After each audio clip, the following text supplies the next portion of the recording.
Good afternoon to our listeners today. My name is Andrew McColl. I'm the Queensland Director of Family Voice Australia.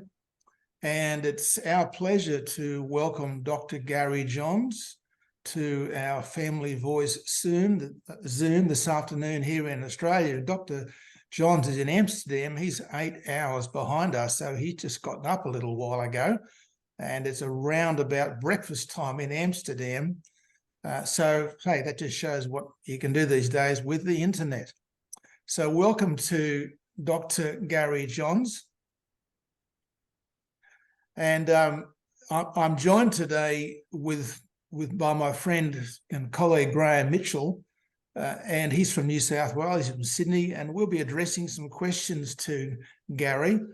And in the latter part of our interview today, we'll be making room for some questions from our viewers through our chairman, Peter Downey. That'll be around about 3:45 or 20 to 4 in Australia. So, Gary, what's lacking today for the Aborigines in the Australian Constitution that clearly requires that we should vote for constitutional change? Andrew, the short answer is nothing. There's nothing in the Constitution that's prejudicial to Aboriginal people. There's nothing in the Constitution that has prevented all Australians from making generous resources available to Aboriginal people in need and not in need. You think about how far we've come since, say, 1967, the referendum previously on this or an allied issue, where Australians voted in about 90% in favour of what I'd call equality, citizenship equality. They voted that Aboriginal people should be equal to everyone else. That was the theme behind it. The actual mechanics was just that the Commonwealth would have powers to make laws for Aboriginal people. And that's when the money started to flow. So, short answer is there is nothing lacking in the Australian Constitution that we need to help Aboriginal people. Thanks, Gary, and good morning to you from Sydney. So us two co-hosts are in different cities, but that hardly matters. So the second question I will ask you, and I understand that you're the Secretary of Recognise a Better Way.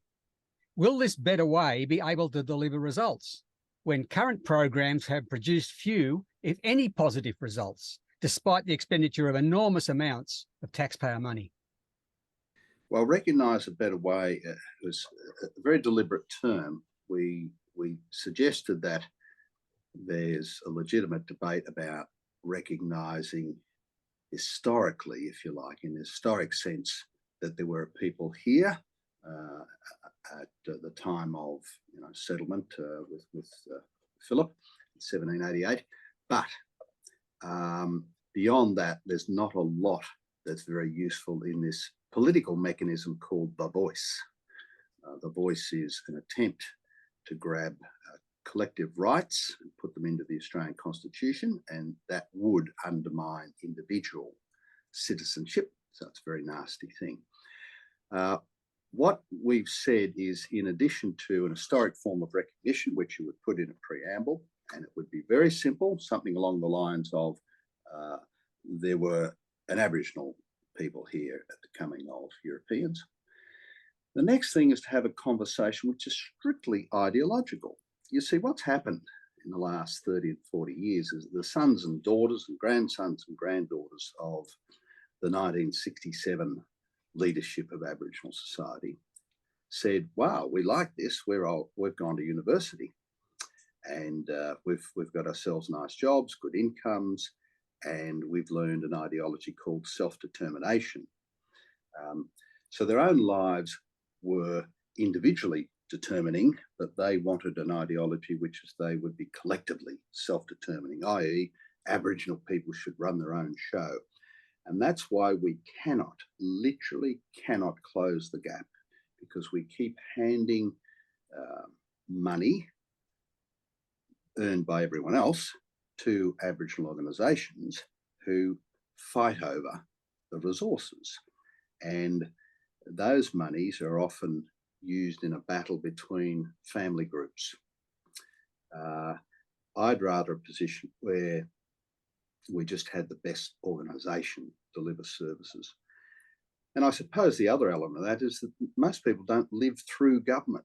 We don't all sit at committees every day of our lives and decide how to divide money. We go to work, we create value, we earn money, we pay our taxes. So the answer there, Graeme, is life should not be lived through political means. It must be lived through other means, and we have failed to make that clear to the Australian people. And the battle that'll come after this referendum is to tackle the Aboriginal leadership and to say to them, you are political actors. You are not saving anyone other than your own skins. Thank you. You've mentioned, Gary, in your book, The Burden of Culture, that federal government Aboriginal policy shifted over 50 years ago from education and assimilation of Aborigines into the broad community to one that emphasised Aboriginal culture. Would you say that this has proven to be a healthy and a positive shift? No, it hasn't. Look, and we can mention the churches and the missionaries here. I think the great myth is that somehow the churches bullied their way into Aboriginal society. They didn't. They made themselves available for the inevitable conflict, if you like, between a highly, at that time, civilised group of Europeans who came to this land.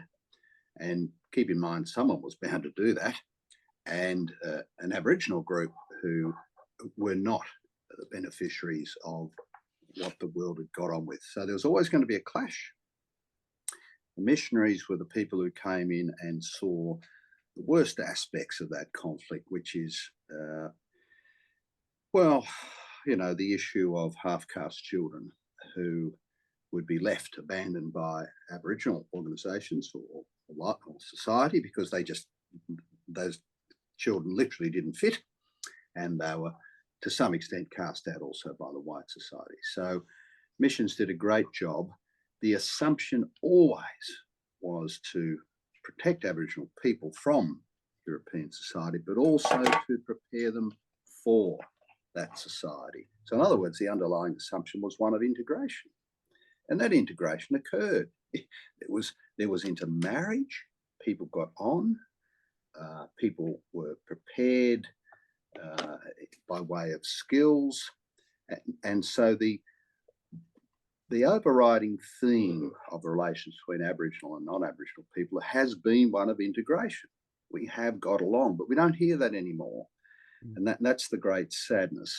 And in the period since 1967, as I say, it's as if the shutters went up, missionaries walked off, and Aboriginal people started to get an attitude which said, you owe us the rent, we can be an Aboriginal person, but you have to pay us to do so. And it's that assumption that's now being lost, that they have to invest in themselves sufficiently to be able to adapt to this modern world. Okay, thank you. Next question from me. While we acknowledge that there have been instances of mistreatment and even violence in the past, should Australians today feel guilty about how Aborigines have been treated in the past? No, we shouldn't feel guilty. Look, I'm here in Amsterdam. I've spent a week walking across the UK, just south of the Scottish border. Any of us could read the history of conflict in those nations, where previous generations have been literally walked over, steamrolled, and all the rest of it. Shocking conflict. Conflict has been part and parcel of human society forever. Fortunately, I think one of the great inventions of humanity has been a nation state, that our borders are now more secure. We have agreements about how we operate our societies, especially in the democracies, especially in the liberal democracies, which ours is. That is, that we each have the ability to speak freely and associate freely and so on, which wasn't always the case. Sitting here in Amsterdam, you know, there are very sad elements here of what occurred in World War II. Conflict always arose, but in Aboriginal society, they never reached a point whereby they had any sort of ability to administer larger groups or secure their borders. You know, that lovely coloured map of Australia where we have the 250 sort of language groups. That's not particularly accurate, but it also gives a sense that these were solid borders. They were not. Aboriginal people roamed and constantly bumped into each other. And when the seasons were not favourable, they would traverse another tribe's property. And I can tell you there was not a welcome to country each time. There was conflict, all right? So we of the West, and indeed every other nation state, understands conflict, and we learn from it. Aboriginal people, Aboriginal society, I should distinguish there, not Aboriginal people, Aboriginal society have never gone through the processes that took much of the rest of the world thousands of years to develop a sophistication in the administration of organisations, which is part of the answer of why we're so well off today. We've learned how to manage conflict, so you are much safer within nation-state borders, and much safer because of all the, let's call it the state paraphernalia, the courts, the police and the rest of it, which means that you're able to get on about your business. That simply was not available to Aboriginal people in the past. When we consider the known problems within the Aboriginal communities, and by those I'm referring to alcohol abuse, domestic violence, the sexual abuse of children, the lack of male role models, and poor educational outcomes, will the Voice actually address any of those issues? No, it won't, because we'll have the same Aboriginal leadership will sit around in a new committee. They're now sitting in present committees, constantly talking to Prime Minister and Cabinet, Treasury and every other department, having these same conversations, and nothing will change while ever the ideology is one of self-determination. Because I don't think I've heard a single Aboriginal male leader talk about male violence to women. They just won't talk about it because they know how rife it is. And occasionally you'll get an Aboriginal female leader talk about it, but they're closed down very quickly. I think it's only a great friend, Jacinta Price, Senator Price, who will talk about this openly, because she has suffered, and her mother, Bess Price, has suffered, along with so many Aboriginal women. So until we get down to tin tacks and say, why is it that Aboriginal society is so violent, and then distinguish the reasons, part of which will be cultural and part of which will be just intergenerational welfare dependence, where people tend to turn on each other in any event. So until we can get a more honest conversation, we're not going to fix anything. And I can tell you, having an Aboriginal voice written into the Australian Constitution is the absolute sure way to never have an honest conversation. Thank you. Now, since you're on the other side of the world, you might not have seen the Australian newspaper last Saturday, but there was an interesting article in the Australian by Paul Kelly, and I'll just quote from that article. He says regarding the voice, this model is neither modest nor simple.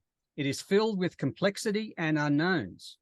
There are myriad grounds for objections in terms of principle and practicality. Much remains unknown, thereby giving the no camp an automatic pitch. If you don't know, vote no. Is Paul Kelly correct? Would you agree with his sentiments? Yes, I read Paul's fine article, and he is correct. See, what's happened is that there was a long-running discussion for 10 or 15 years about the concept of recognition, which we started our talk this afternoon with. And it transformed into this thing called the voice.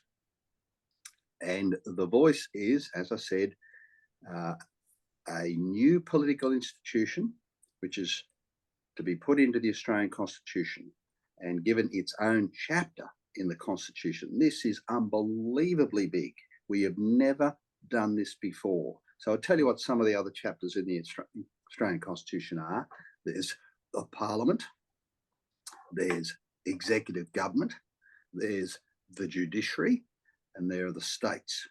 So those are the big beasts of Australian political life. They constitute Australia as we know it. And this idea is to put an Aboriginal only voice into it. That's not modest. That is a revolution. That is a very dangerous thing to be doing. And I can tell you, Paul Kelly and nearly all of the senior writers in the Australian newspaper are apoplectic. They cannot believe that the Australian newspaper is editorialising in favour of this thing. So I can tell you there's a real civil war going on inside the Australian. But don't worry, the sensible people will win. I'm sure this dastardly complex grab for power will be defeated at the referendum. Thanks for that interesting insight. Over to you, Andrew. So, Gary, do you think that the voice is really a kind of a Trojan horse that is going to lead to much more than most Australians considered or even wanted? Yes, Andrew, this is where we come to the Uluru Statement. You remember Prime Minister Albanese was very full of praise for the Uluru Statement when he was first elected, and continued to praise it right up until, well, only a month or two ago, when he realised that it was looking too big a beast to give to the Australian people. So the Uluru Statement is that there should be not only the voice, but a treaty process and a truth-telling process, which inevitably will lead to reparations and so on. So there's a big political package sitting behind the voice. And although they're not strictly connected and they are not strictly part of the mechanism we're voting on in the referendum, we have been given notice that the Aboriginal leadership and the Prime Minister of Australia have told us, you vote for the voice, you'll get the whole package. And I could tell you, if you read the Uluru Statement, which is the one page, and all of the documents behind it, you'll see that they are very, very long shopping list of political demands. And they're not unfamiliar to those of us who've been working in this area for many years. It's all familiar stuff. It's all very radical. It's frankly quite crazy, but it's been given a patina of respectability because it was written down in flowery language, a bit poetic, and passed at a meeting in Uluru by 250 paid-for delegates of Aboriginal people who were all part of the team, if you like. It wasn't a broader meeting of Aboriginal people at all. So, yes, the Uluru Statement in full is a very large package. And I tell you, if the referendum were to succeed, you just imagine those Aboriginal leaders going to the Prime Minister and saying, right, the Australian people have backed us. We want Uluru and more. We want the lot. And it'll be a Labor Green government, which gives them everything we want. And woe betide those poor old Aboriginal kids sitting in the desert wondering what the heck's going on. Thank you. Now, a commentator has done great work on that very issue. Basically, the Uluru Statement is Peter Credlin, and she's exposed the fact that the original Uluru Statement is not just a one-page document, but actually runs to 26 pages. And of course, that's been quite controversial in Australia quite recently. However, the Prime Minister indicated in Parliament that he hadn't read the last 25 pages. And he said in a radio interview famously, "Why should I?" And then claimed that this whole additional section seemed to be the work of a conspiracy theorist. What's the Prime Minister hiding? Well, look, the Prime Minister may well be hiding his own ignorance, I suspect, but what he's really hiding is the fact that there is Aboriginal society is highly organised. It's perhaps the most organised lobby in Australia. There are thousands of organisations who are constantly at Canberra and state governments and now big business to say, we're special. We have to sit on every committee. You owe us. Okay, that's not a recent thing. That's been going on for at least 30 years. So the Uluru Statement, I'm prepared to accept the Uluru Statement as a one-pager, but you shouldn't ignore all of the notes that come from all of the regional meetings. By the way, our group were the one, in fact, who put in a freedom of information plea to get all of those notes way back in March, but we didn't get some of the elements that Peter got later on, and good on her. She and I think we have followed this closely, and we've read all the output from all of the regional meetings, and as I say, that they were radical claims. It's like looking at the notes of meeting of the Labor Party or the Greens, the Communist Party. They're all there. No one's hiding the fact that these are radical claims. It's the sort of stuff, if you went to a trade union meeting, an AGM of a trade union, it's very radical stuff, but it has to be tested in the public arena. That's what's happening in this referendum in a few weeks' time.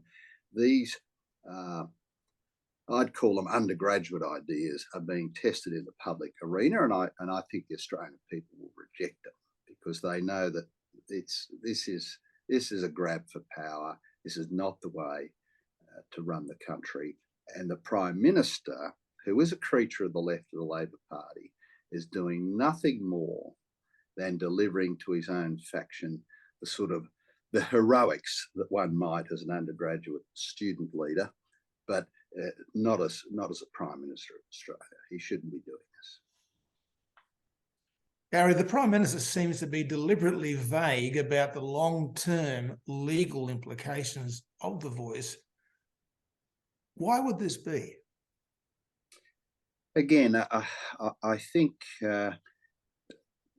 some of your listeners and yourselves might remember a fellow called Tom Uren. Tom Uren was a doyen of the left, New South Wales Labor Party, and a minister in the Whitlam government. And Tom's life is a great man, but he was used to losing, right? Politically, he was used to losing. And in a sense, Mr. Albanese has grown up with a mindset that says, as long as you stick to the line, the party line, then you'll have done your job. So I doubt that he thinks through a lot of the implications of many of the things that go across his desk. His first instinct is to deliver to his faction, and that's what he's doing. So to be kind, I'd say he hasn't perhaps thought through all of the implications. But look, perhaps he's more mature than I give him credit for. And in that case, I'd have to mark him down even further and say he's simply hiding all of the greater implications of this. And he's hoping that whatever befalls us should the referendum get up, it'll be several years down the track, beyond the next election. That's when all the fun and games will take place in the High Court. When the voice doesn't get its way, it'll start complaining and it'll go to the High Court, and the High Court will confirm that there is a new chapter in the Australian Constitution called the Voice, and that it must be listened to. It was put there by the Australian people for a reason. You can just imagine. Judges will say, these are important words. They have gone into the Constitution. They form a separate chapter in the Australian Constitution, along with the Parliament, the executive government, and the judiciary itself. Don't doubt that this is an enormously powerful package. It's a very big change to Australian society.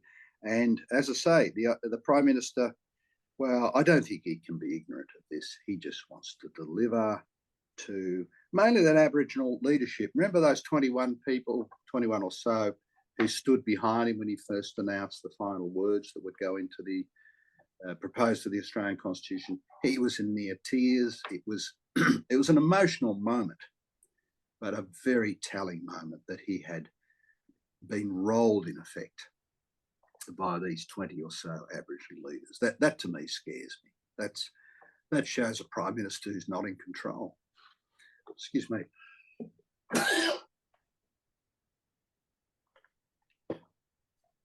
Thank you. We might move on to the next question, and we'll turn our attention from the High Court, to which you've just been referring, to the remote Aboriginal communities, which are very problematic. So with respect to those remote Aboriginal communities, what's the consequences for them if the yes vote is carried? I think the consequence is that nothing will change, because, as I say, the ideology of self-determination that's been driving Aboriginal policy for 30 or more years will now be heavily embedded. The leadership will say, we won, and now you have to give us more money, and we will not address the cultural issues that are killing these kids. So, excuse me, so nothing will happen to those children and those women and those men who are in dire straits. They have literally been locked out of the Australian economy. They've been denied the basic tools that their grandparents had, that is, to read, write, and speak English.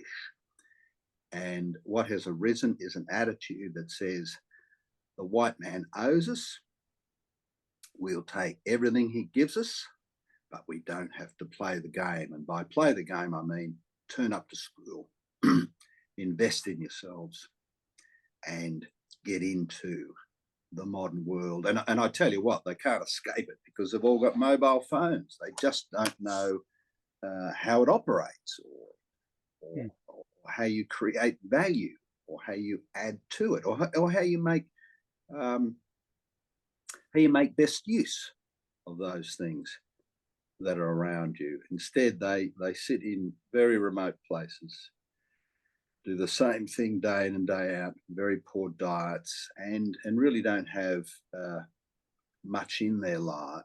And they have these snippets, these fragments of their old culture, and the worst fragments, the sort of the humbugging, which is in less polite terms, is just bludgeoning off your mates constantly. Someone gets some money, you take it from them, you demand it from them. We haven't got into that yet, but a lot of their culture is now misapplied in this new modern world in which they are so ill adapted. You've claimed, Gary, that with the Aborigines, about 80% are not disadvantaged and are doing quite well. Can you expand on that and advise what practical steps can be taken to close the gap for the 20% who are genuinely disadvantaged? Andrew, the 80-20 figure comes from a study which is only 5 years old now, where about 20% of Aboriginal men have been to jail, which is a shocking statistic, very sad one. But if you take their characteristics out of the census and you look at the remaining Aboriginal people, you'll find that across, those standard measures of socioeconomic status, income, education outcomes, they're around about the same spread as other Australians. So the 80% have found a way in. The 80%, I'm saying they're all well off, I'm saying that they're as well off as other Australians. So there's from rich to poor. But they found a way in, and thank goodness. By the way, they're also highly intermarried. About 70% of marriages with an Aboriginal person are with a non-Aboriginal person. So they found a way in. I'm not suggesting intermarriage is the mechanism. I'm just saying it's another indication. So the last 20% though, and it's a smaller proportion for Aboriginal women, although sadly growing, are just going round and round and round and round. And there's not a complete overlap, but they tend to be in remotes and very remotes, and they just don't know how to live any other way because we gave up on them. We locked them out of Australian society and said, you stay there and be an Aborigine. And that suits an inner city elite of Aboriginal leaders and intellectuals who say, oh, look, there's a wonderful Aboriginal society out there. But they're really talking about themselves. They're talking about people who've integrated. They're talking about people who read, write, speak English and gone to university and TAFE. So there's the great lie, if you like, of this whole thing is that the very people, the Aboriginal leadership who should be helping the last 20% in are the very people who, in fact, holding them out. And in practical terms, we're going to have to start a conversation that says the object of Aboriginal policy is to get Aboriginal people to adapt to their real circumstances, to integrate into the wider society. Now, by integrate, I don't mean be the same. I don't mean to give up all that you value. I simply mean that you have the skills to operate in the modern world, and your own beliefs are your own beliefs. I have no interest whatsoever in interfering in Aboriginal society other than to make sure they have the same basic skills that we expect of all Australian residents and citizens. Thank you. And the last question comes from me. A community organisation such as Family Voice has a great interest in promoting strong families in this nation for the good of the nation. And that includes Aboriginal families. So the question is, with respect to the Voice, will the Voice itself improve the future of Aboriginal children, these ones particularly in the remote communities? If it won't, what will give Aboriginal children in remote communities a positive future like that enjoyed by most other Australian children? And you might comment on in that regard about how important is it that they should learn English or focus on English particularly? Yep. Now, the Voice, as I say, will reinforce the separatism. The question is, we need very powerful medicine, very powerful interventions to overcome probably 2 and 3 generations of this attitude of saying, we don't have to play your game. We're going to have to go in and say, I'm sorry, you have to play the game. You will end up dead early if you don't play the game. And that's what all the statistics show. So take the school in Alice Springs, Yipperinya, which Best Price, Senator Jacinta Price's mother, works at as deputy principal. She wants to raise money for a boarding school in Alice Springs to keep children safe from their own families, not from the marauding white man, not because they live too far away from a school, to keep them safe. So that's the bottom line. I think we need a way, working with Aboriginal families, to say, I'm sorry, but these children have to go on a journey, not unlike the journey of all other Australian children, where they will spend a dozen years in school. And if that is to be a productive dozen years, they have to be there 5 days a week. They have to have good food and drink and be disciplined and all the rest of it. Now, if that somehow interferes with their traditional ways, then I'm sorry. That's the price of living in a modern society. That's the price.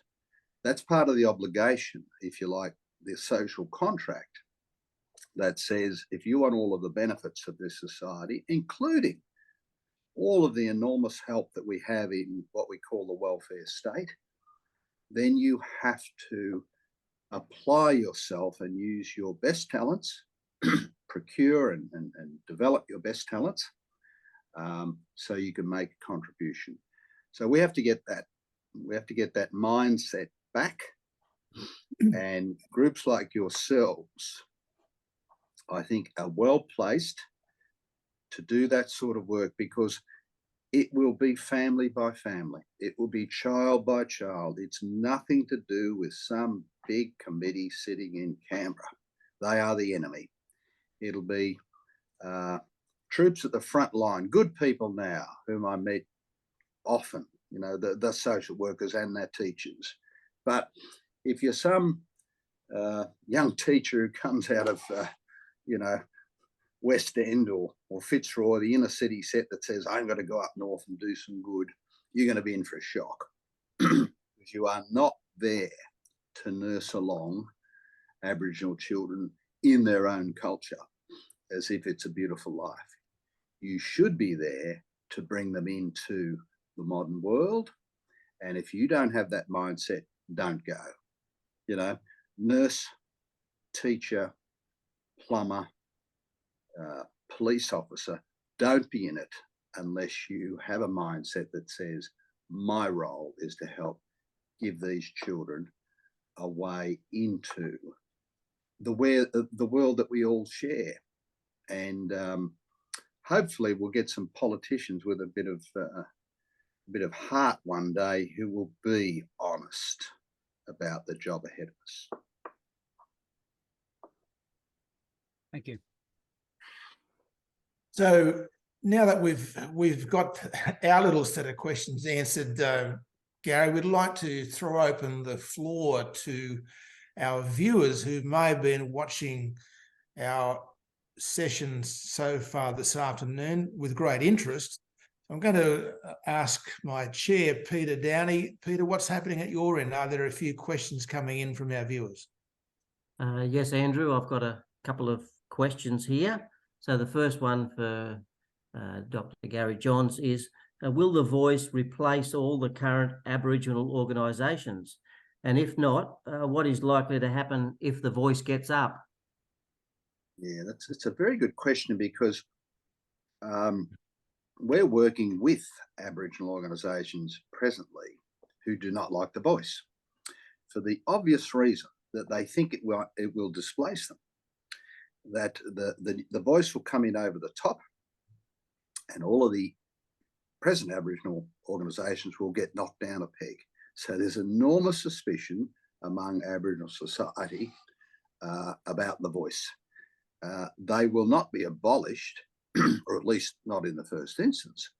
But what will happen eventually is that The Voice will end up as almost a court in its own respect, or it'll look like a group of senators, and you'll appeal to it. So if you don't get your way over a native title case, or something you didn't get out of a government department, or you're a loser when the monies are divided up among various families in your district, you'll go to The Voice and say, I got done in, I want more.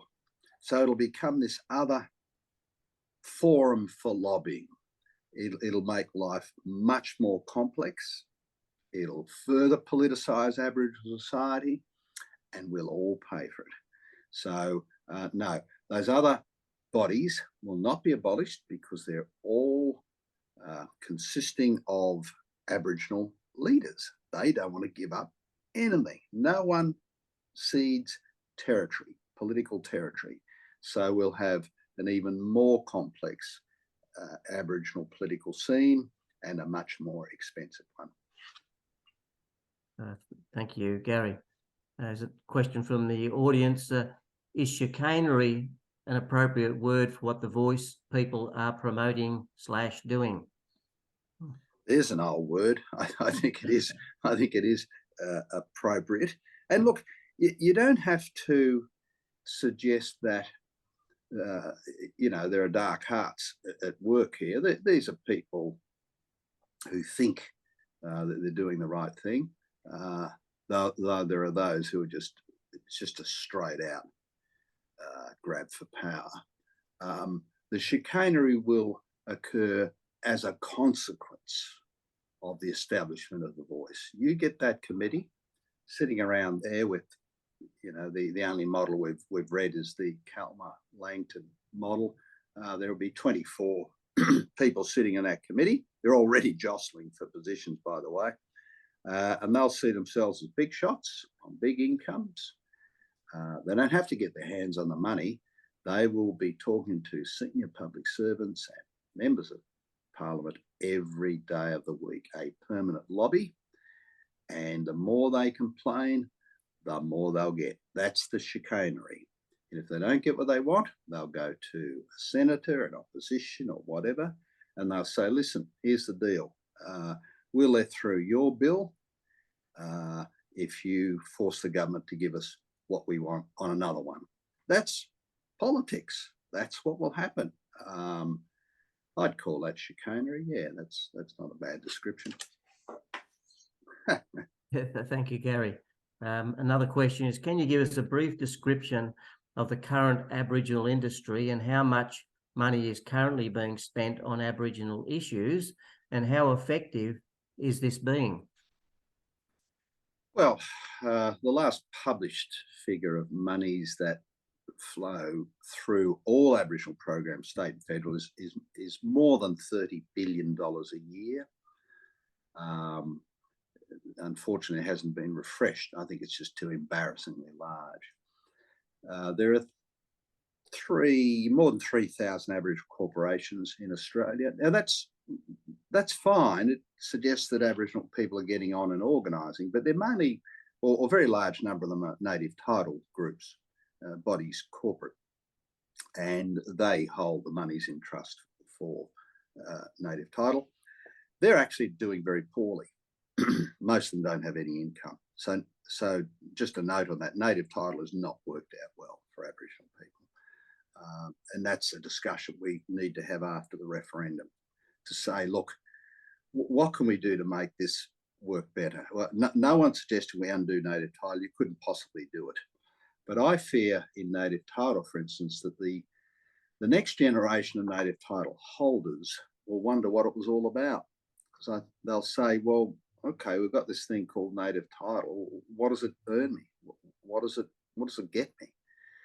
And that's going to be a very, almost sad conversation, I think, because I know of recent native title holders where the kids know nothing about all this. They don't even believe in much of it. They're off at school somewhere else, and mum and dad have won this thing called native title. So we'll find that the challenge is the next generation has to confront the fact that they live in a world that is not of their making, but they have to get in and make the best of it. And they'll find that they have these strange notions that have come along in the last 30, 40, 50 years called, native title and Aboriginal culture and so on, that just don't fit. It just doesn't fit very well. And they're going to have to work out what bits they can use and what bits they can't use. So that, to me, will be the next phase of Aboriginal policy and politics.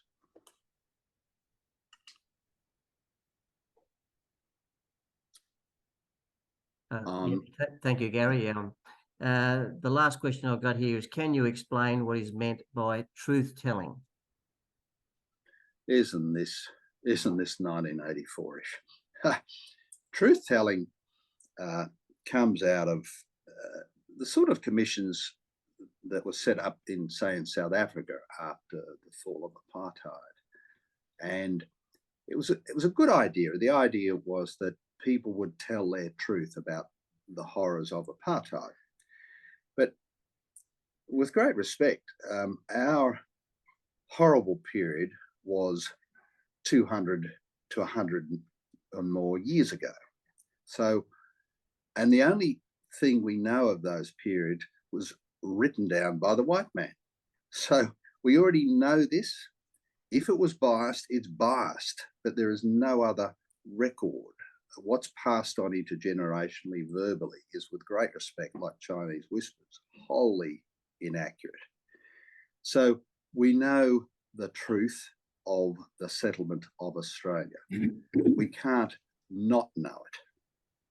Whether Australian teachers teach it anymore or teach it accurately, I don't know. I have my doubts. So truth-telling is really about another opportunity to whack us over the head and to say, you owe us. That's all it's about. Now, we did all this. We did the truth-telling through various commissions of inquiry and royal commissions over the treatment of Aboriginal children. We did it in every state. We did it in the Commonwealth. We've done this for 30 years. There is no more truth-telling to be had. This is just a tired old recreation, as I say, of the sort of commissions that occurred in South Africa and throughout South America in the post-colonial era. This is so pathetic. It's university academics write these papers and say, oh, look what happened in another country. We should do it here. And these are really stupid ideas that should never have escaped university. They're not for the real world. And here we are on the precipice of a referendum that, if the referendum were to get up, would mean that really destructive ideas like truth-telling commissions would be forced upon the Australian people with dire consequences for everyone, including Aboriginal people. Thank you, Gary. Back over to you, Andrew. Thank you, Peter. Well, look, thanks to you, Gary, for taking the time out of your European trip to speak to your fellow Australians who are contemplating the voice and voting on it in just over a month's time. Thank you for your thoughts. Obviously, it's been a matter that you've given a fair bit of consideration to over many years and written about it as well, in terms of many of the matters that are a concern to us in Australia, in terms of how the Aborigines have been treated over the years and how it's worked out for them in different ways. So we thank you for your, what I would consider to be expert commentary, and trust you continue to enjoy your European trip. Thank you so much. Thanks, Andrew. I will be back soon and getting right back into the campaign. Very good. Thank you. Bye-bye. Bye-bye.